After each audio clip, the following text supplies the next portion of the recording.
அன்பார்ந்த அமுதமழை இணையதள வானொலி சார்பாக இன்று நாம் மாத்தி யோசி லைஃப் இஸ் ஈஸி என்ற நிகழ்ச்சிக்காக நம்மோடு உரையாட வந்திருக்கிறாங்க BK Ramakrishnan, software engineer, Birla soft private லிமிடெட்ல இருந்து நம்ம கூட உரையாட வந்திருக்கிறாங்க BK ராமகிருஷ்ணன் அவர்கள்.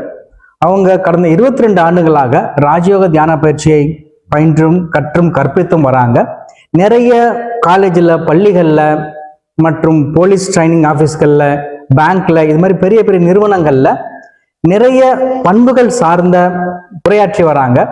அந்த சிறப்பு பெற்ற நம்மளுடைய சகோதரர் BK ராமகிருஷ்ணன் அவர்களை வாங்க சந்திப்போம். சகோதரர் BK ராமகிருஷ்ணன் அவர்களே, வணக்கம். வணக்கம்.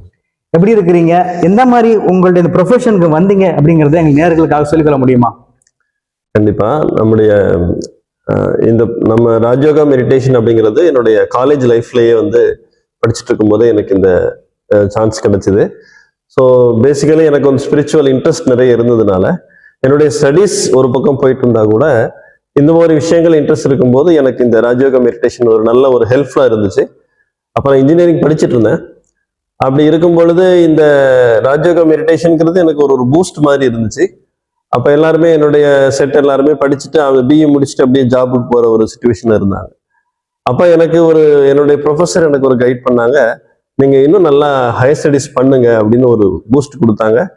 அப்படி இருக்கும்போது நம்ம கேட் எக்ஸாம் ஒன்று எழுதியிருந்தோம். கேட் எக்ஸாம் முதல்ல கொஞ்சம் ஸ்கோர் கம்மியாக இருந்துச்சு. அப்போ எனக்கு இந்த மெடிடேஷன் ஒரு பெரிய ஒரு பவர் என்ன அப்படின்னா, இன்னொரு அட்டம் பண்ணலாம் அப்படின்னு. நெக்ஸ்ட் அட்டம் பண்ணும் பொழுது நாம நல்ல ஒரு கேட் ஸ்கோர் வந்துச்சு, 99.23. IITல போகணுங்கிற ஒரு ட்ரீம் இருந்துச்சு. அந்த ட்ரீம் ரியலி அதை சக்சஸ் பண்ணதுக்கு என்னோட வெரி பேசிக்கான விஷயம் ராஜயோகா மெடிடேஷன். நீங்க ஆக்சுவலி MTech IIT மெட்ராஸ்ல MTech படிச்சிருக்கீங்க இல்லையா? ஆமா ஆமா. அதனால அந்த ஒரு பூஸ்ட் என்ன ஆச்சு அப்படின்னா, நான் நினைச்ச மாதிரி IITல கிடைச்சது. இன்னொன்னு நான் மற்ற இடங்களுக்கு போக விரும்பல. சென்னை IIT மெட்ராஸ் ஏன் சூஸ் பண்ண அப்படின்னா, நம்ம ராஜயோகா மெடிடேஷனும் நம்ம லைஃப்ல நல்லா ப்ராக்டிஸ் பண்ணணும், பிளஸ் நம்முடைய ஸ்டடீஸும் நல்லா இருக்கணும். ஸோ அப்படி பார்க்கும் பொழுது IIT மும்பை, கான்பூர், காரக்பூர் அப்பெல்லாம் பார்க்கும்போது IIT மெட்ராஸே நமக்கு நம்ம லைஃப் ஸ்டைலுக்கு செட் ஆகும் சொல்லிட்டு நம்ம அதை சூஸ் பண்ணோம். ஸோ IIT மெட்ராஸ் MTech முடிச்சுட்டு அதுக்கப்புறம் நம்ம சாஃப்ட்வேர் ப்ரொஃபஷனில் வந்துட்டோம். சாஃப்ட்வேர் ப்ரொஃபஷன்லேயே கிட்டத்தட்ட மோர் தென் 18 இயர்ஸ் இந்த IT ப்ரொஃபஷனில் இருக்கிறோம். ஸோ நம்ம ஒர்க் பண்ணுறோம், அட் த சேம் டைம் நமக்கு கிடைக்கிற ஃப்ரீ டைமில் இந்த மாதிரி இது ஒரு கைண்ட் ஆஃப் சோஷியல் சர்வீஸ். ஏன்னா இன்னைக்கு லைஃப் நிறைய பேர் ப்ரொஃபஷன்ஸ் நம்ம மாதிரி இருக்கிற IT ப்ரொஃபஷனை ரொம்ப ஸ்ட்ரெஸ்ல, டிப்ரெஷன்ல இருக்கிறாங்க. ஸோ என்ன ஆயிடுச்சு அப்படின்னா, ஆட்டோமேட்டிக்காக இப்போவே நிறைய கார்பரேட் கம்பெனிஸ் ஸ்ட்ரெஸ் மேனேஜ்மெண்ட்காக இல்லை ஹாப்பி லிவிங் அந்த மாதிரி டாபிக்ல அவங்க எம்ப்ளாயிஸ் ஸ்டாஃப்ஸ்க்காக செஷன் அரேஞ்ச் பண்றாங்க. ஸோ இது என்னுடைய ப்ரொஃபஷனுங்கிறது சாஃப்ட்வேர் இன்ஜினியரான ப்ரொஃபஷன் இருந்தா கூட, பட் என்னுடைய நிறைய டைம் இது மாதிரி கார்பரேட்ஸ்ல, கம்பெனிஸ்ல போய் நம்ம கிளாஸஸ் எடுக்கிற மாதிரி இருக்குது. And really they enjoy. இந்த ஒவ்வொரு செஷனுமே நல்லா என்ஜாய் பண்றாங்க. நிறைய ப்ராக்டிக்கல் நிறைய விஷயங்கள் பேசும்போது அவங்களுக்கே ஐ ஓப்பன்டா இருக்குது. அண்ட் நம்ம பர்சனலி நம்ம லைஃபுக்கும் பெனிஃபிட்டா இருக்குது. And we help to society by conducting such session. ஒரு கேள்வி கேட்க விரும்புறேன். நீங்க ஒரு IT ப்ரொஃபஷனல்ங்கிறதுனால, IT ப்ரொஃபஷனல் நாள் முழுக்க ஜாப் ஸ்கிரீனை பாக்குறது தான், வீட்டுக்கு ஸ்கிரீனை தான் பாக்குறாங்க நிறைய பேர். இந்த ஸ்கிரீன் அடிக்ட் இருக்கு இல்லையா, இது இப்போ அதிகமான சமூகத்துல பரவலா கீழ் மட்டத்திலிருந்து மேல் மட்டம் வரைக்கும், சின்ன பிள்ளைங்கள்ல இருந்து பெரிய பசங்களுக்கும் பரவலா ஒரு கேப்சர் பண்ணிருக்குது, எல்லாத்தையும் சூழ்ந்து இருக்குது. இது நன்மையா தீமைதான் எல்லாத்துக்கும் தெரியும். இதுல இருந்து எப்படி வெளிவர்றது? இதற்கான உங்களுடைய ஆலோசனைகளை சமூகத்துக்காக, சின்ன குழந்தைங்களுக்காக, மாணவர்களுக்காக, இளைஞர்களுக்காக என்ன சொல்ல விரும்புறீங்க? கண்டிப்பா. இப்போ நீங்க சொன்ன டாபிக் ஆக்சுவலா டிஜிட்டல் வெல்னஸ்னு சொல்லுவாங்க. அதாவது நம்ம எல்லாருமே அந்த காலத்துல அடிக்ஷன் அப்படின்னா ட்ரிங்க்ஸ் இல்ல ஸ்மோக்கிங் அப்படிங்கிறது. பட் இப்போ அந்த ட்ரிங்க்ஸ் ஸ்மோக்கிங்லாம் கூட ஒரு ஃபியூ பர்சன்டேஜ் ஆஃப் பீப்புள் தான் அடிக்ட் ஆறாங்க. ஆனா நீங்க சொன்ன மாதிரி screen addiction, social media addiction அப்படிங்கிறது almost more then 90% of the பாப்புலேஷனை கவர் பண்ணிடுச்சு. இந்த ஸ்கிரீன் ஏதாவது ஃபோன் பார்க்காம இருக்கிறவங்க ரொம்ப ஃபியூ பர்சன்டேஜ் தான். அப்போ இது ஒரு இம்பார்ட்டன்ட் டாபிக் இப்போ நீங்க ஓப்பன் பண்ணிருக்கிறீங்க. ஆக்சுவலா ஸ்கிரீன் அடிக்ஷன் அப்படிங்கிறது இது நன்மையா தீமையா அப்படின்னா, ஃபார் எக்ஸாம்பிள் இப்போ ஒரு கத்தி இருக்கு அப்படின்னா, நைஃப் இருக்கு, கத்தி நல்லதா கெட்டதா? கத்தி வச்சு நீங்க பழத்தையும் வெட்டலாம், இல்லை ஒரு ஆளையும் வெட்டலாம். அந்த மாதிரி நிறைய விஷயங்கள்ல இப்ப நமக்கு பெனிஃபிட், டெக்னாலஜி வந்து நிறைய நமக்கு பெனிஃபிட்ஸ் கொடுக்குது. ஃபார் எக்ஸாம்பிள் இப்பெல்லாம் பேமெண்ட் எல்லாம் நீங்க ஜிபே, பேடிஎம் வந்துருச்சு. அந்த மாதிரி எல்லா விஷயங்களுக்கும் நீங்க ஷேர் பண்றதுக்கு, எல்லா விஷயங்களுக்குமே உங்களுக்கு வந்து ஃபோன் அப்படிங்கிறது வந்து அப் டு டேட் நியூஸ் தெரிஞ்சுக்கிறதுல இருந்து ஃபினான்ஷியல் டிரான்சாக்ஷனுக்காக எல்லா விஷயத்துலையுமே ரொம்ப ஹெல்ப்ஃபுல்லா இருக்குது. And even learning point of வியூல பார்த்தா கூட, ஈவன் இப்போ படிக்கிற பசங்களுக்கு கூட இல்லை நீங்க ஃபோனை யூஸ் பண்ணக்கூடாதுன்னு சொல்ல முடியாது. ஏன்னா அவங்களே நிறைய மெட்டீரியல்ஸ் வந்து பிடிஎஃப் வந்து ஃபோன்ல அனுப்புறாங்க. ஈவன் காலேஜில், ஸ்கூல்ல வந்து கொரோனா டயத்துல அந்த மாதிரி கொஞ்சம் இருந்துச்சு, இப்போ அந்த மாதிரி இல்லை. பட் காலேஜில் இப்போவுமே நிறைய மெட்டீரியல்ஸ் வந்து தே ஷேர் த்ரூ ஃபோன். அப்ப அந்த ஃபோனை வந்து நீங்க வந்து இப்போ ஈவன் யூடியூப்ல கூட நிறைய நீங்க போய் டியூஷன் படிக்கிறது அந்த மாதிரி இல்லாம சில சப்ஜெக்ட்ஸ் வந்து யூடியூப்லயே வந்து ஒரு சீரீஸ் ஆஃப் வீடியோஸ் இருக்கு, அதை நீங்க பார்த்து கத்துக்கலாம். ஸோ இந்த மாதிரி பாசிட்டிவ் ஆஸ்பெக்ட் வந்து நிறைய இருக்குது. நீங்க யூடியூப்ல இருந்து நம்முடைய கம்யூனிகேஷன் நிறைய விஷயங்களை நம்ம எடுத்துக்கிறது, நிறைய பாசிட்டிவ் ஆஸ்பெக்ட்ஸ் இருக்கு. அட் த சேம் டைம் நீங்க சொன்ன மாதிரி நெகட்டிவ் ஆஸ்பெக்ட்ஸ் இருக்குது. நெகட்டிவ் ஆஸ்பெக்ட்ஸ் அப்படின்னா அதை நம்ம யூஸ் பண்ற அந்த ஸ்கிரீன் அப்படின்னா நீங்க அது ஃபோன் ஆகட்டும், இல்லை லேப்டாப் ஆகட்டும், இல்லை டிவியா கூட ஆகட்டும், அதை நாம ப்ரொடக்டிவான விதத்துல நம்ம யூஸ் பண்ணணும். அதாவது நம்முடைய growthக்கு அதை நம்ம யூஸ் பண்ணணும். பட் யூஸ்வலி என்ன ஆயிடுது, என்டர்டைன்மெண்ட் அப்படிங்கிறது ஒரு லெஸ் தென் 5% தான் இல்லையா? 95% வந்து நம்ம ப்ரொடக்டிவா யூஸ் பண்றோம். ஒரு 5% to 10% நம்ம என்டர்டைன்மெண்ட். இப்போ என்ன ஆயிடுச்சு, ப்ரொடக்டிவா யூஸ் பண்றது 5 to 10%, என்டர்டைன்மெண்ட் என்ன ஆயிடுச்சு 90% ஆயிடுச்சு. அப்ப இது வந்து இட்ஸ் ரியலி டேஞ்சரஸ் ஃபேக்டர். என்ன சொல்றாங்க, டிஜிட்டல் ஒபிசிட்டின்னு சொல்றாங்க. ஒபிசிட்டின்னு கேள்விப்பட்டிருக்கோம், ஆனா இப்ப புது ஒரு டெர்மினாலஜி வந்திருக்கு, டிஜிட்டல் ஒபிசிட்டி. அப்ப என்ன ஆகுது அப்படின்னா நிறைய அந்த டிஜிட்டல் கலோரிஸ் நிறைய நம்ம கன்சியூம் பண்ணிட்டே இருக்கோம். இப்ப என்ன ஆகுது, ஒரு நாளைக்கு எவ்வளவு நேரம் நம்ம ஸ்கிரீன் பாக்குறோம். இப்ப நாமளே செக் பண்ணி பார்க்கலாம், ஒரு நாளைக்கு எவ்வளவு நேரம் நாம போனோட சும்மா இருக்கும்போது கூட இந்த இப்ப யூடியூப் ஷார்ட்ஸ் வந்துருச்சுங்க. ஆமா, அவங்களுக்கு ஒரு 30 seconds 1 minute ஷார்ட்ஸ் அப்படிங்கிறது அது ஒரு பெரிய அடிக்ஷன். ஒரு ஷார்ட்ஸ் அவங்க பார்க்க ஆரம்பிச்சாங்கன்னா அப்படியே ஸ்க்ரோல் பண்ணிக்கிட்டே இருப்பாங்க. 1 hour போகுதா 2 hours போகுதான்னு தெரியாது. இது வந்து சின்ன குழந்தைகளுக்கு, காலேஜ் பசங்களுக்கு இல்ல, வயசானவங்க இப்ப 60 கிராஸ் பண்ணவங்க, ரிட்டையர்டு பென்ஷனர்லாம் கூட என்ன ஆயிட்டாங்கன்னா போனை கையில வச்சுட்டு இருக்காங்க. அவங்க ஒரு காலத்துல போனை கையில வச்சிருக்காதீங்கன்னு குழந்தைங்களுக்கு அட்வைஸ் பண்ணுவாங்க. இப்ப அவங்களே என்ன ஆயிட்டாங்க, போன் அடிக்ட் ஆயிட்டாங்க. ஏன்னா அவங்களுக்கு ஏற்ற மாதிரி மெட்டீரியல்ஸ்லாம் இப்போ நிறைய விஷயங்கள் வருது யூடியூப்ல. ஸோ அவங்க பார்த்துக்கிட்டே இருக்கிறாங்க. ஸோ கொஞ்சம் நம்ம கண்ட்ரோல் வைக்கணும். என்ன அப்படின்னா, நான் கண்டினியூஸா போன் பார்த்துட்டே இருக்கிறேன், எதுக்காக பார்க்குறேன், என்ன பர்பஸுக்காக பார்க்குறேன், கொஞ்சம் அட்டென்ஷன் வைக்கணும். இப்போ என்ன ஆயிடுச்சு நமக்கு அப்படின்னா, we lose our control. நமக்கே தெரியல நான் எவ்வளவு நேரம் போன் பார்த்துருக்கிறேன்னு எனக்கே தெரியல. இதுதான் ப்ராப்ளமா இருக்குது. எல்லாத்துக்கும் ஓரளவு நாலேஜ் இருக்குது, நான் நிறைய நேரம் போன்லயே உட்காந்துருக்கிறேன், லேட்டா தூங்குறேன், இதெல்லாம் தெரியுது. பட் நீங்க சொன்னதுதான் இந்த கண்ட்ரோல் இல்லாம போச்சு. அதுதான் எப்படி கொண்டு வர்றது? குட். ஸோ இப்போ என்ன சொல்றாங்கன்னா, கண்ட்ரோல்னு சொல்லும் பொழுது நமக்குள்ள ஒரு சின்ன, அதாவது நான் இந்த ஒரு நாள்ல எவ்வளவு நேரம் நான் ஸ்கிரீனை ஸ்பெண்ட் பண்றாங்கிறது கொஞ்சம் நம்ம வாட்ச் பண்ணணும். ஸோ நமக்கு தனியாக யாரும் ஒருத்தர் கிடையாது, நமக்கு நம்ம தான் வாட்ச் பண்ணிக்கணும். ஸோ ஒரு நாளைக்கு நான் எவ்வளவு நேரம் ஸ்பெண்ட் பண்றேன், அதுல எவ்வளவு யூஸ்ஃபுல், எவ்வளவு டைம் வந்து நான் வேஸ்ட் பண்ணிட்டு இருக்கிறேங்கிறத நமக்குள்ள ஒரு சின்ன ஒரு எவாலுவேஷன் நம்ம கிரியேட் பண்ணணும். பசங்களுக்கு அப்படின்னா நாம பசங்களை பார்த்து சொல்லலாம், பாரு நீ எத்தனை மணில இருந்து இத்தனை மணி வரைக்கும் போன் பார்த்துட்டு இருக்கிறேன், என்ன பார்த்தேன்னு கேட்டீங்கன்னா அவங்களே சொல்லுவாங்க. மேக்சிமம் இப்போ வந்து நிறைய கேம்ஸ் வந்துட்டு, பப்ஜி மாதிரி. இப்ப பப்ஜி கேம் இடத்துல பேன் பண்ணிட்டாங்க. இப்ப அது வந்து பேட்டில் கிரவுண்ட் வேற ஏதோ நேம்ல, அது எப்படியோ அது வந்து வந்துடுது. அப்ப பசங்களுக்கு, ஈவன் நீங்க ஸ்கூல் படிக்கிற பசங்களாம் பாத்தீங்கன்னா அந்த கேம்ஸுக்கு தேர் டோட்டலி அடிக்ட்.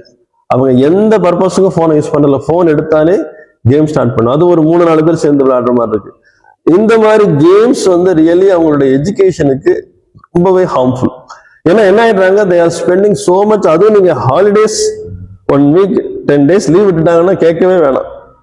ஃபுல் டேல 8 hours கூட அவங்க விளையாடுறதுக்கு ரெடியா இருக்கிறாங்க. ஒரு விஷயம் கேட்க விரும்புறேன், இந்த மாதிரி ஸ்கிரீன்ல கேம் விளையாடுறது இது அவங்களுக்கு பிரெயினுக்கு எதுவும் ஹெல்ப்ஃபுல்லா இருக்குமா, இல்ல டேமேஜ் பண்ணுதா?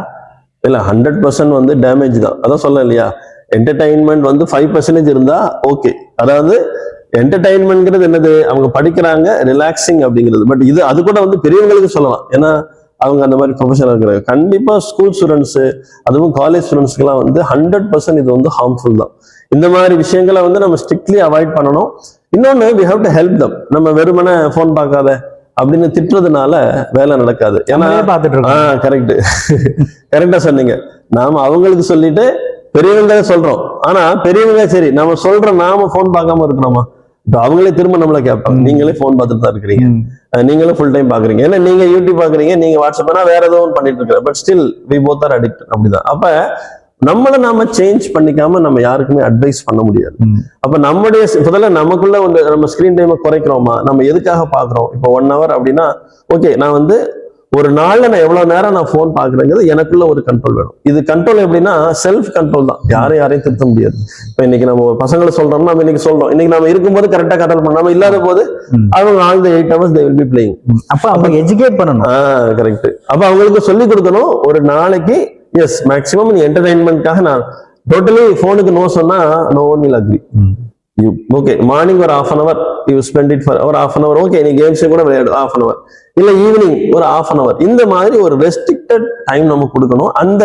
அந்த டிசிப்ளின் அவங்களுக்கு நம்ம பிராக்டிஸ் பண்ணணும். டிசிப்ளின் அவங்களுக்கு மட்டும் இல்ல, டிசிப்ளின் பெரியவங்களுக்கும் கூட. நாம அவங்களுக்கு சொல்லித்தரோம் அப்படின்னா அவங்க நம்மளுக்கு என்ன வாட்ச் பண்றாங்க, இவங்க டெய்லி காலைல ஈவினிங் 1/2 hour தான் பாக்குறாங்களா போன, அது எதுவாக வேணா இருக்கட்டும். அது நீங்க ஏதோ யூடியூப்ல ஷார்ட்ஸ் பாக்குறீங்க, என்ன வேணா பாக்குறீங்க, ஒரு 1/2 hour என்டர்டைன்மெண்ட் அப்படிங்கிறது அக்செப்டபிள்.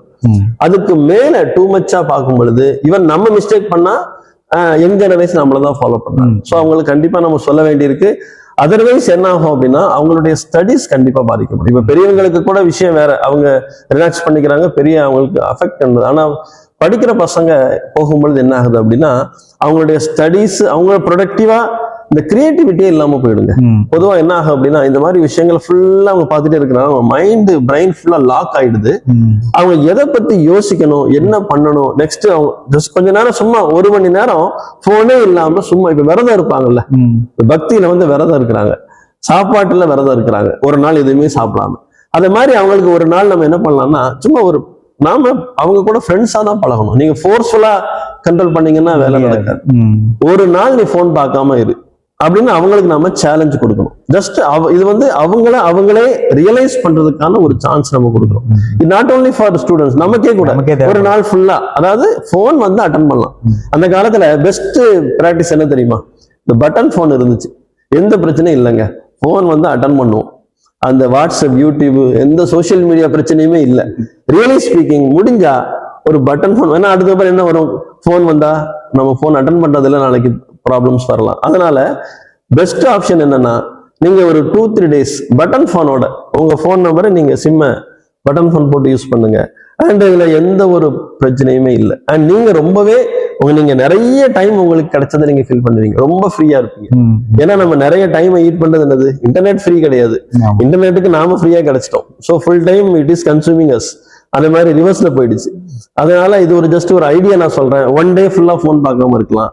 இல்லைன்னா நான் வந்து இந்த ஒரு 2-3 daysக்கு நான் வந்து பட்டன் போனோட இருக்கிறேன். அந்த போனை நீங்க சிம் கார்டை யார் வேணுமோ உங்களுக்கு போன் பண்ண போறாங்க, போன் அட்டன் பண்ணிக்கோங்க, நோ ப்ராப்ளம். மற்றபடி நம்ம மற்ற சோசியல் மீடியால நம்ம தேவையில்லாம டைம் வேஸ்ட் ஆகுது. இது ஒரு ஐடியா. இதே மாதிரி ஐடியாஸ் நாம ஃபர்ஸ்ட் ப்ராக்டிஸ் பண்ணிட்டு then we can advise students, நீ இந்த மாதிரி பண்ணிப்பாரு அப்படின்னு சொல்லலாம். ஆனா அவங்க ரொம்ப எந்த அளவுக்கு கோஆபரேட் பண்ணுவாங்க சொல்ல முடியாது. பட் நாம பண்ணோம்னா நம்ம பார்த்து அவங்க கொஞ்சம் மாறுறதுக்கு வாய்ப்பு இருக்கு. அண்ட் அவங்கள கொஞ்சம் அந்த விஷயத்துல இருந்து நாம கொஞ்சம் காப்பாத்துறதுக்கான ஒரு வாய்ப்பு இருக்கு.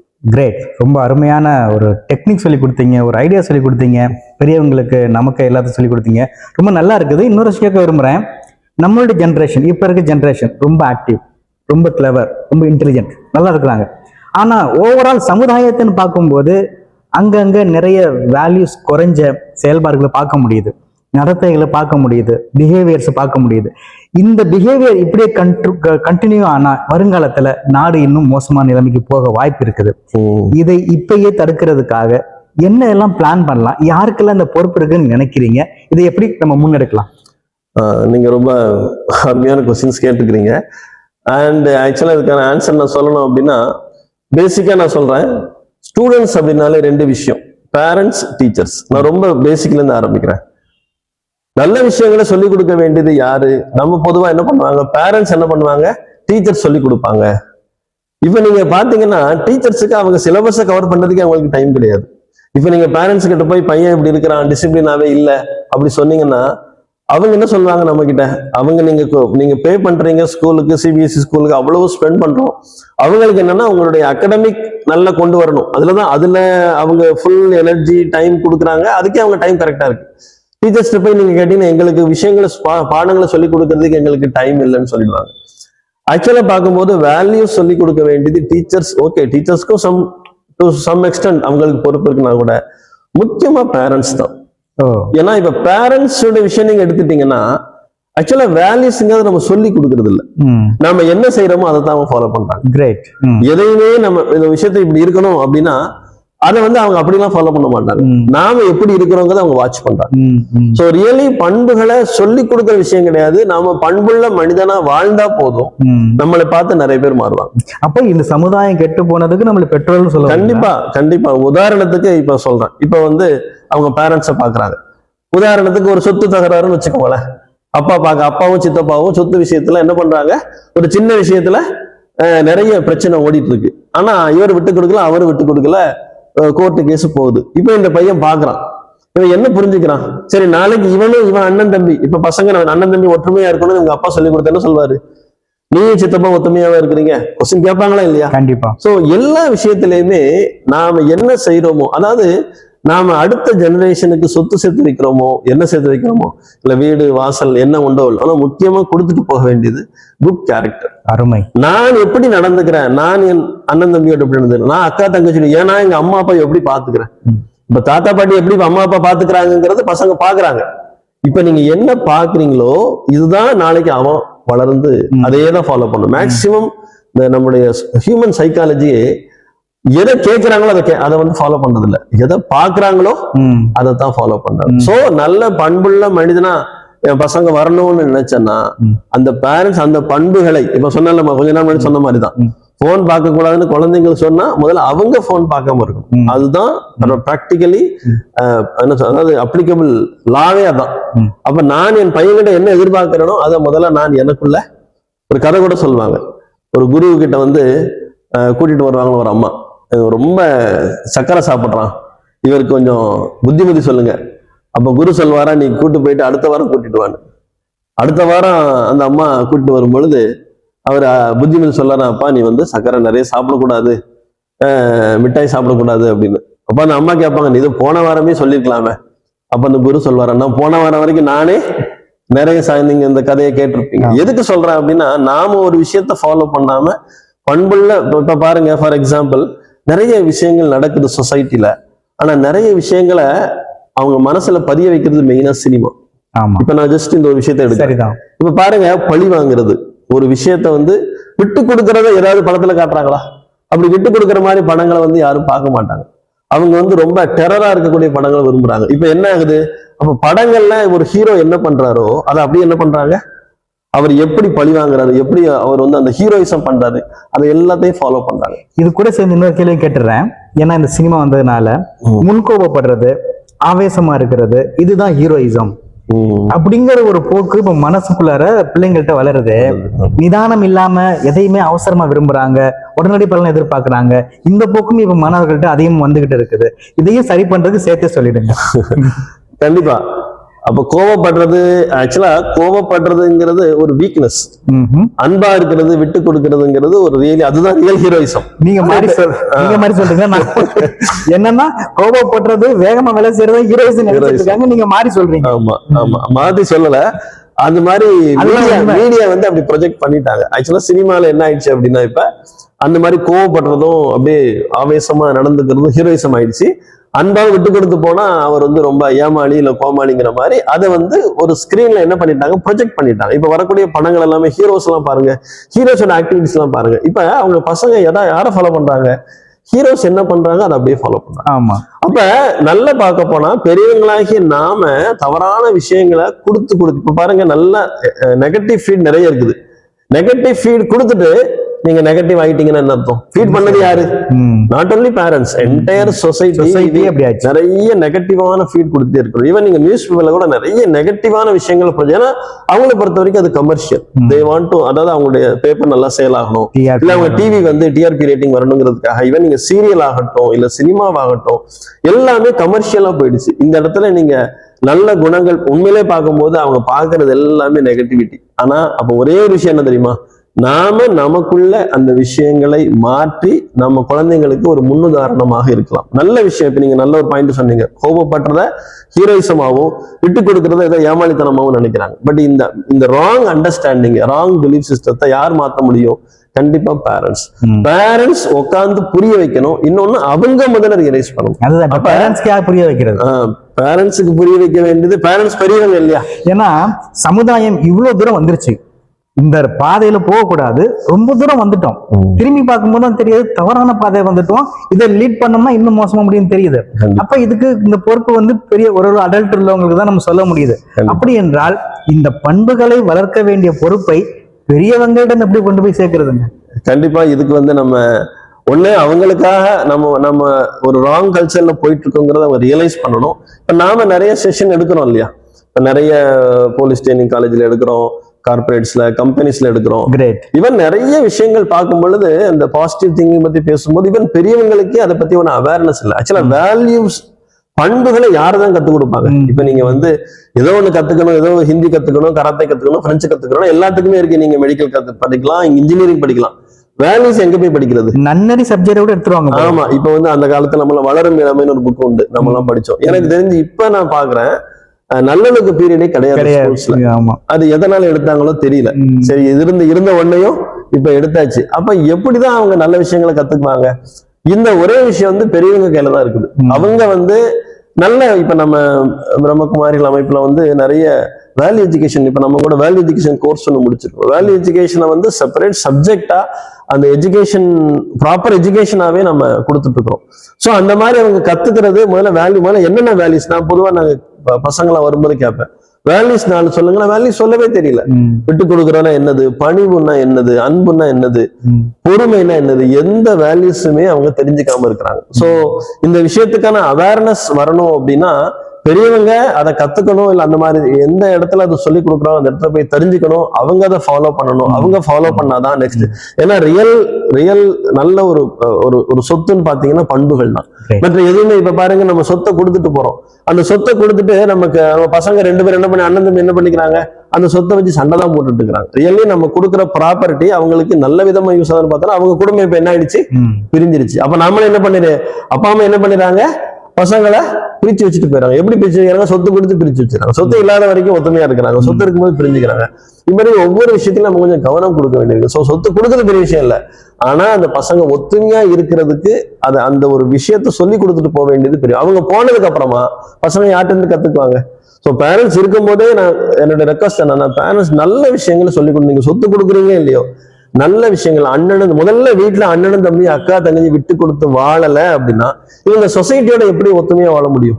சோ ஒரு ஃபேமிலிக்குள்ள ஒத்துமையா வாழ்றத பேரண்ட்ஸ் தான் கத்துக் கொடுக்கணும். அப்ப அண்ணன் தம்பி கத்துக் கொடுக்கணும், அக்கா தங்கச்சி கத்துக்கணும். விட்டு கொடுக்குறதுனா என்னது, அன்புன்னா என்னதுங்கிறத கத்துக் கொடுக்கணும்.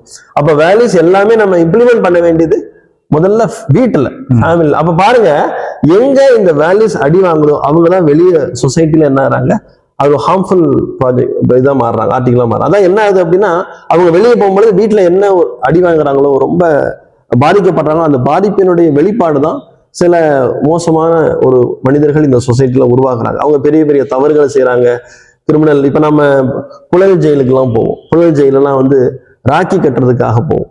அப்ப அந்த சிறை கைதிகள் வந்து சில பேர் என்ன சொல்றாங்க, சார் ஏதோ ஒரு தவறு செஞ்சுட்டேன், 10 வருஷமா நான் ஜெயில இருக்கிறேன் அப்படின்னு சொல்லி வருத்தப்படுறாங்க. பார்த்தோன்னா அந்த ஒரு நிமிஷம், ஒரு நொடி கோபம் ஒரு தவறு செய்ய வைக்குது. ஆனா அதனுடைய ரிசல்ட் பாத்தீங்கன்னா 10 வருஷம் 15 வருஷமா அந்த தவற அவங்க டோட்டலி அந்த விஷயத்துல இருந்து வெளியே வந்துட்டாங்க. ஆனாலும் சிறையை விட்டு வெளியே வர முடியல. அப்ப அந்த 1 நிமிட கோபம் எவ்வளவு பெரிய நஷ்டத்தை ஏற்படுத்துதுங்கிறது நீங்க ஜெயிலுக்குள்ள போனாதான் அந்த சிறை கைதிகள்கிட்ட பேசுனீங்கன்னா தெரியும்.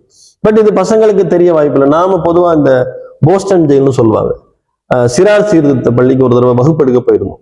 அங்க வகுப்பு எடுக்க போகும் பொழுது பசங்களுக்கு வகுப்பு எடுத்துட்டு இருக்கும்போது அந்த பசங்க சொல்றாங்க, நீங்க என்ன பண்ண போறீங்க வெளியே போயின்னா, யார் மூலமா நான் உள்ள வந்தனோ அவரை நான் பழி வாங்க போறேன். 90% ஆஃப் த ஸ்டூடெண்ட்ஸ் நான் சொன்னதுக்கு அப்புறம் எல்லாருமே லுங்கியோட தான் உட்காந்துருக்குறாங்க. சரிங்களா? அப்ப நான் கேட்கும் போது, அப்படியா, யார் அப்படி நினைக்கிறீங்கன்னா எல்லாருமே கை தூக்குறாங்க. இப்போ எதுக்காக அவங்கள சிறையில போட்டாங்க சின்ன பசங்களை? சீர்திருத்துற பள்ளின்னு வச்சுக்கிட்டாங்க பேரு. ஆனா பசங்களோட மனசுக்குள்ள என்ன இருக்குது, பழி வாங்கணும்ன்றது வெளியே இருக்குது. ஏன்னா அவங்க அவங்களுக்கு யார் சொல்லி கொடுக்குறது, உள்ளத்துக்கு வச்சாச்சு. சரிங்களா, சீர்திருத்த பள்ளி. ஆனா சீர்திருத்தத்துக்கு என்ன ஏதாவது ஸ்டெப் எடுக்கணும்ல. அப்ப நம்ம அந்த மாதிரிதான் போயிருந்தோம். நம்ம பிரம்மகுமாரி நம்ம இப்ப அவங்க தொடர்புக்கு வந்து அப்ப நம்ம புழல் ஜெயிலையும் அந்த மாதிரி சில வேல்யூ எஜுகேஷன் கோர்சஸ் போயிட்டு இருந்துச்சு. அப்ப சைதாப்பேட்டை போசன் ஜெயிலையும் அந்த மாதிரி ஒரு அரேஞ்ச்மெண்ட் பண்ணாங்க. அது அந்த டைத்துல அந்த ஜெயில் சூப்பரன் அந்த அரேஞ்ச்மெண்ட் பண்ணாங்க. அப்ப போய் நம்ம மீட் பண்ணும்போது தான் தெரியுது அவங்க எவ்வளவு மனதளவில் பாதிக்கப்பட்டிருக்கிறாங்க. அவங்களுடைய அண்டர்ஸ்டாண்டிங், அவங்களுடைய விஷன் எல்லாமே தப்பா இருக்குது. அப்ப நம்ம ஒரு கிட்டத்தட்ட 3-4 நாள் தொடர்ச்சியா வகுப்புக்கு போயிட்டே இருந்தோம். சோ நீங்க பழி வாங்குறதுனால உங்களுக்கு எந்த பிரயோஜனமும் இல்லை, அண்ட் உங்களுடைய வாழ்க்கையை நீங்க தான் உருவாக்கணும்னு நிறைய விஷயம் சொன்னதுக்கு அப்புறம் ஆஃப்டர் 3 to 4 days அதே கொஸ்டின் கேட்கும் பொழுது என்ன 90% இருந்தது, அப்போ ஒரு 50% குறைஞ்சிருக்கு. அப்போ 50% ஆஃப் த பசங்க பாத்தீங்கன்னா நான் வந்து வெளியே வந்து பழி வாங்குவேன் அந்த மனநிலையில தான் இருக்கிறாங்க. இது வந்து ரியாலிட்டி, இதுதான் ரியாலிட்டி. அப்ப என்ன அப்படின்னா அவங்களுக்கு கரெக்டா சொல்ல போனா அவங்க மேல தப்பு இல்லை, அவங்களுக்கு ப்ராப்பரா சொல்லி கொடுக்கல, சொல்லி கொடுக்க ஆள் இல்லை. கரெக்டா சொல்லி கொடு, அதாவது யாருமே தவறு செய்யறது இல்லை. கரெக்டா நம்ம அதாவது ஒருத்தர் தவறு செய்வோம், அதை பார்த்து இன்னும் தவறு செய்யறாங்க. கரெக்டா சொல்லி கொடுத்தோம், இதுதான் கரெக்ட்னு கரெக்டா சொல்லி கொடுத்தோம்னா அந்த பசங்க கரெக்டா வளருவாங்க. ஸோ வளர்ப்புங்கிறது ரொம்ப முக்கியம். அப்போ ஒவ்வொரு விஷயத்திலையும் கொஞ்சம் அட்டென்ஷன் கொடுக்க வேண்டியிருக்கு. அது பேரண்ட்ஸும் சரி, சொசைட்டிலையும் சரி, டிசிப்ளின், நல்ல கேரக்டர், வேல்யூஸ் எல்லாம் நம்ம வந்து சொல்லிக் கொடுக்கணும். ஈவன் எல்லா கம்பெனிஸ்லயுமே ஈவன் ஸ்ட்ரெஸ் மேனேஜ்மெண்ட் நம்ம என்ன சொல்லிக் கொடுப்போம், மெயினா சொல்லிக் கொடுக்கறது நம்முடைய கேரக்டரை நம்ம மாத்திக்கணும், நம்முடைய மைண்ட் செட்டை மாத்திக்கணும். இந்த மாதிரி விஷயங்கள் தான் ஹாப்பி லிவிங் செஷனை நம்ம சொல்லிக் கொடுப்போம். ஸோ இது எல்லாமே இன்னைக்கு ரொம்ப தவிர்க்க முடியாத விஷயங்கள். இன்னைக்கு சொசைட்டி போற நிலைமையில இது எல்லாமே கண்டிப்பா தேவைப்படுது. இப்போ நீங்க ஒரு பிரம்மகுமாரிஸ் ஒரு இன்ஸ்டிடியூஷன்ல இருக்கிறீங்க, நீங்க எது செய்றீங்க, நீங்க சொல்ற கம்பெனிக்கு எல்லாமே அவங்களுக்கு கார்பரேட் சோசியல் ரெஸ்பான்சிபிலிட்டி ஒன்று இருக்குது. ஸோ அதுக்காக அந்தந்த கம்பெனி செய்றாங்க. அதை தவிர்த்து உலகம் பெருசா இருக்குது, பெரிய சொசைட்டி இருக்கு. இவ்வளவு பெரிய சொசைட்டிக்கு ஒரு பிரம்மகுமாரிஸ் மட்டும் போதுமா என்ன? வேற யாரெல்லாம் இதுக்கு எந்த மாதிரி எல்லாம் முன்னெடுக்கலாம், எந்த மாதிரி திட்டங்களை கொண்டு வரலாம், அரசாங்கத்தோட நிலவரம் எப்படி இருக்கு, இதை பத்தி எல்லாம் எதுவும் சொல்லிக்கொள்ள முடியுமா? நீங்க ரொம்ப ப்ராட் சப்ஜெக்ட் கேட்டிருக்கிறீங்க. ஒவ்வொருத்தருக்கும் இண்டிவிஜுவல் ரெஸ்பான்சிபிலிட்டி இருக்குது. இப்ப நீங்க சொல்லும் பொழுது எஸ் அது ஓகே நீங்க சொல்றீங்க. ஆனா பட் ப்ராக்டிகலி ஸ்பீக்கிங் ஒவ்வொருத்தருக்கும் இண்டிவிஜுவல் ரெஸ்பான்சிபிலிட்டி இருக்குது. அவங்க இருக்கக்கூடிய கம்பெனிஸ்ல அவங்க இந்த மாதிரி விஷயங்களை கொண்டு வரலாம். முதல்ல அவங்க வீட்டில் இந்த விஷயங்களை கொண்டு வரலாம். இல்லை அவங்க எந்த சொசைட்டியோட கனெக்ட் ஆகிருக்கிறாங்களோ அந்த சொசைட்டில கொண்டு வரலாம். ஸோ உண்மையிலே இது என்னன்னா யாரெல்லாம் விழிப்படைஞ்சிறாங்களோ அந்த விழிக்கிறவங்க மற்றவங்களை விழிப்படைய வைக்கணுங்கிற மாதிரி இட் இஸ் இண்டிவிஜுவல் ரெஸ்பான்சிபிலிட்டி. இதை வந்து ரொம்ப அஃபிஷியலா நம்ம பண்றாங்க. சில இடத்துல சில கம்பெனிஸ்ல இந்த மாதிரி விஷயங்களுடைய வேல்யூ தெரிஞ்சவங்க ப்ராப்பரா இந்த மாதிரி செஷன் ஆர்கனைஸ் பண்ணி, ஈவன் சில ஸ்கூல்ஸ் கூட பார்க்குறோம், பிரைவேட் ஸ்கூல்ஸ் கூட பார்க்குறோம். அவங்க அகாடமிக்ல எவ்வளவு இம்பார்ட்டன்ஸ் கொடுக்கணும் அதே இம்பார்ட்டன்ஸ் வந்து குழந்தைங்களுடைய டிசிப்ளினுக்காக, குழந்தைங்களுடைய ஃபியூச்சருக்காக அங்கே ஸ்பெண்ட் பண்ணணும். அந்த மாதிரி ஸ்கூல்ஸ் வந்து நம்மளை ரெகுலரா கான்டாக்ட் பண்றாங்க. நம்மளுமே கூட சில இடத்துல நம்மளே ஆஃபர் பண்றோம், சில இடத்துல அவங்களுக்கு அதை பத்தின ஐடியா இல்லை, பட் நாம சொல்றோம் இந்த மாதிரி செஷன் வந்து எடுத்தா உங்களுடைய ஸ்டாஃப்ஸுக்கு ரொம்ப ஹெல்ப்ஃபுல்லா இருக்கும், கம்பெனிஸ்க்கு ரொம்ப ஹெல்ப்ஃபுல்லா இருக்கும்னு சொல்லிட்டு நம்ம பண்றோம். சிச்சுவேஷன் இருக்கும் பொழுது அவங்களே கூப்பிடுறாங்க. சில இடத்துல அவங்க அண்ணன் வேற இருக்கிறாங்க, நாம சொல்றோம், அரேஞ்ச்மெண்ட் பண்றோம். பட் ஸ்டில் இதெல்லாம் வந்து இட் டிபெண்ட்ஸ், அவங்க இண்டிவிஜுவல் பொறுத்து தான் இருக்குது. Every individual has a responsibility. நல்ல விஷயங்களை தன் வாழ்க்கையில கொண்டு வரணும், அவங்க 4 பேருக்கு இன்ஸ்பிரேஷனா இருக்கணும். இது வந்து இண்டிவிஜுவல் ரெஸ்பான்சிபிலிட்டி. நம்ம ரொம்ப அஃபிஷியலா நம்ம எதிர்பார்க்க முடியாது. பட் அந்த அளவுக்கு ஏன்னா எல்லாருமே தேர் ரன்னிங் இல்லையா. இப்போ பிசினஸ் அப்படின்னா பிசினஸ்ல profit, they're running behind the profit. எல்லாருமே இன்னைக்கு வந்து ரன்னிங். இப்போ பசங்க அப்படின்னா அவங்க நல்ல ஸ்கோர் எடுக்கணும், நீட் கோச்சிங்னா நீட்ல நல்ல மார்க் எடுக்கணும், இல்ல ஜெய் மார்க் எடுக்கணும் அப்படின்னு எல்லாருமே ஒரு டார்கெட்டை நோக்கி போயிட்டு இருக்காங்க. வேல்யூஸ்க்கு இம்பார்ட்டன்ஸ் கொடுக்கறது ரொம்ப கம்மி தான். அதனால நாம இந்த விஷயங்களை சொல்லி கொடுக்கணும். அண்ட் இண்டிவிஜுவல் இதை புரிஞ்சுக்கிட்டு அதை வந்து இம்ப்ளிமெண்ட் பண்ணாதான் முடியும். மிக அருமை. இவ்வளவு நேரம் உங்களுடைய அமுதமழை இணையதள நேயர்களுக்காக அழகான வழிகாட்டினீங்க, ரொம்ப நல்லா இருந்தது. ரெஸ்பான்சிபிலிட்டி ஒவ்வொருத்தருக்கும் இருக்குங்கிறத தெளிவாகவும் புரிய வச்சீங்க. எப்படியாக ஒரு ஃபேமிலியில் இருக்கணும், எப்படி ஒரு சொசைட்டியில் இருக்கணும் அப்படிங்கிறத பற்றியும் அழகாக சொன்னீங்க. ஸோ ஓவரால் எனக்கு தெரிய வருது, பெரியவங்களுக்கு இதோட முக்கியத்துவம் இன்னும் கொஞ்சம் அதிகமாக தெரிஞ்சால் நல்லா இருக்கும்னு தெரியுது. நீங்கள் சொன்னதுலேருந்து எனக்கு புரிய வருது. ஸோ அந்த பெரியவங்களுக்காக தான் இந்த மாதிரியான இன்ஸ்டியூஷன்லாம் பிரம்மகுமாரிகள் இன்ஸ்டியூஷன்லாம் இருக்குது. அங்கே போயிட்டாங்கன்னா அவங்களுக்கு ரொம்ப வசதியாக இருக்கும், அவங்களுக்கும் சரியாக இருக்கும், அவங்களுடைய தலைமுறைக்கும் சரியாக இருக்கும். ஒரு நல்ல எதிர்காலமான இந்தியாவை, ஒரு உலகத்தை நம்மளால காண முடியும். கண்டிப்பா இந்த பிரம்மகுமாரிகளுடைய தியானம் வந்து நீங்க சொன்ன விஷயத்துல அந்த விஷயத்த அவங்க கத்துக்கிட்டாங்க அப்படின்னா அவங்க லைஃப்னும் சரி, அவங்களுடைய சார்ந்த மற்றவங்களுக்கு அந்த விஷயத்தை சொல்லி கொடுக்கலாம். தியானம் போரா? தியானம் வந்து எல்லாம் சொல்றாங்க, எல்லாம் ஓடி போயிடுறாங்க, போரா? தியானம்ங்கிறது actually it's art of creating positive thoughts. Art of creating positive thoughts, அவ்வளவுதான். மெடிடேஷன் அப்படியே உட்கார்ந்த உடனே அப்படியே ஒரு அடி மேல போல பெரிய தவம் பண்ற விஷயம் கிடையாது. ஜஸ்ட் நீங்க டே டு டே லைஃப்ல நம்ம ஃபுல் ஆஃப் நெகட்டிவ் தாட்ஸ் வந்து இப்ப இருக்கிற சிச்சுவேஷன்ல நெகட்டிவிட்டி ஜாஸ்தி ஆயிடுச்சு. இப்ப நெகட்டிவிட்டியை நம்ம போனை சார்ஜ் பண்ற மாதிரி நம்முடைய மைண்டை பாசிட்டிவிட்டி சார்ஜ் பண்ணணுமா வேணாமா? அதுதாங்க மெடிடேஷன். ஸோ பிரம்மகுமாரிஸ் நம்ம பண்ணிட்டு இருக்கிறோம் மெடிடேஷன் அப்படின்னா ரீசன் என்ன அப்படின்னா it gives lot of positivity, positive energy கொடுக்குது. ஸோ நம்முடைய எண்ணங்கள், நம்முடைய வார்த்தைகள், செயல்கள் எல்லாமே பாசிட்டிவா வர்றதுக்கு இந்த மெடிடேஷன் ஹெல்ப் பண்ணுது. ஸோ வேற ஒண்ணுமே கிடையாது, ரொம்ப சிம்பிள். எனக்கு நினைவு தெரிஞ்ச நாள்ல இருந்து உங்களுக்கு அப்படிதான் இருந்திருக்கும். சின்ன வயசுல இருந்தே படிச்சு வந்திருக்கும் நிறைய விஷயங்கள். உதாரணமா பொறுமை, கடல் இன்னும் பெரியது. ஆனா அது படிச்சதோட சரிதான், நடைமுறை வாழ்க்கையில அது மாதிரி இல்லை. இந்த தியானத்தின் வருவதன் மூலமா நம்மளால பொறுமையா இருக்க முடியுமா? அந்த வில் பவரை கொண்டு வர முடியுமா? கண்டிப்பா. நீங்க சொல்றது பொறுமைங்கிற ஒரு விஷயம். இந்த மாதிரி நிறைய விஷயங்கள் இருக்குது. அது பொறுமைங்கிறது எஸ் கண்டிப்பா it's a kind of positivity தான். ஸோ ஒரு விஷயத்துல பதட்டப்படுறதும் எரிச்சல் படுறது அப்படிங்கிறது தாண்டி மெடிடேஷன் பண்ண பண்ண ஒரு விஷயத்த ரொம்ப பொறுமையோடு அதை அணுகி அதை சக்சஸ்ஃபுல்லா பண்ணக்கூடிய அந்த ஒரு நிதானத்தை தியானம் கொடுக்குது. இன்னைக்கு நிதானத்தை இழந்துட்டாங்க. அப்ப அந்த நிதானத்தை உள்ள கொண்டு வரணும் அப்படின்னா we need some power, some energy. மைண்ட்ல வந்து மைண்ட் பவர் நமக்கு வேணும். அந்த மைண்ட் பவர் நமக்கு கிடைக்கக்கூடிய சோர்ஸ் தான் மெடிடேஷன். ஸோ கொஞ்சம் நாம அதுக்கும் நம்ம நிறைய விஷயங்களுக்கு டைம் ஸ்பெண்ட் பண்றோம். மெடிடேஷனுக்கு இன்னைக்கு இருக்கிற காலகட்டத்தில் every one has to spend minimum 30 minutes, half an hour for meditation. அது ரியலி உங்களுடைய லைஃப் ஸ்டைல்ல பெரிய ஒரு மாற்றத்தை கொண்டு வரும், அது எந்த சந்தேகமும் இல்லை. மிக்க நன்றி. எங்களுடைய அமுதமலை இணையதள நேயர்களுக்காக அருமையான விஷயம் சொல்லி கொடுத்தீங்க. நன்றி. நன்றி.